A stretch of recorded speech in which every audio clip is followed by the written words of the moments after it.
ఒక పక్క వాన, ఇంకో పక్క చలి. ఈ టైంలో హాట్ హాట్ స్నాక్ ఏం కావాలి ఇంకా? మిర్చి బజ్జీ అండ్ పకోడీ. సో అది ఎలా ప్రిపేర్ చేయాలో చూసేద్దాం రండి. నేను ముందుగా బేసిన్ తీసుకున్నాను. బేసిన్లో సాల్ట్ అండ్ వామ్ వేసుకున్నాను, అంటే అజ్వైన్. వామ్ మీన్స్ అజ్వైన్.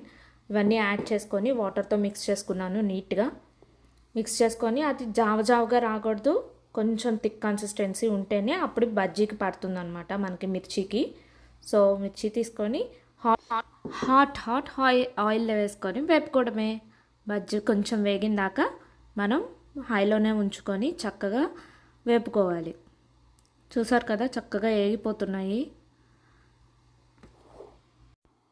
అండ్ మిర్చి బజ్జీతో పాటు పకోడీ కూడా. పకోడీకి సేమ్ మనం ఆ శనగపిండిలోనే కొంచెం టర్మరిక్, కొంచెం చిల్లీ పౌడర్, ఆనియన్స్ యాడ్ చేసుకొని ఫుల్గా మిక్స్ చేసేసుకోవాలి. మిక్స్ చేసేసుకొని మనం ఇంకా అలా పెట్టేసుకుంటే కొంచెం సేపు అది అంతా ఆనియన్స్కి పడుతుందన్నమాట. సో దాన్ని కూడా అలాగా ఫ్రై చేసేసుకోవచ్చు, డీప్ ఫ్రై చేసుకోవచ్చు. ఎక్కువ వాటర్ యూజ్ చేస్తే ఆయిల్ ఎక్కువ పీలుస్తుంది. సో ఎక్కువ వాటర్ యూజ్ చేయకూడదు. నేను ఇంక ఇందులో సోడా ఉప్పు కానీ బేకింగ్ సోడా అలా ఏమి యూజ్ చేయలేదన్నమాట. సో ఎమ్మి బజ్జీ ప్రిపేర్ అయిపోయింది. ఎంజాయ్.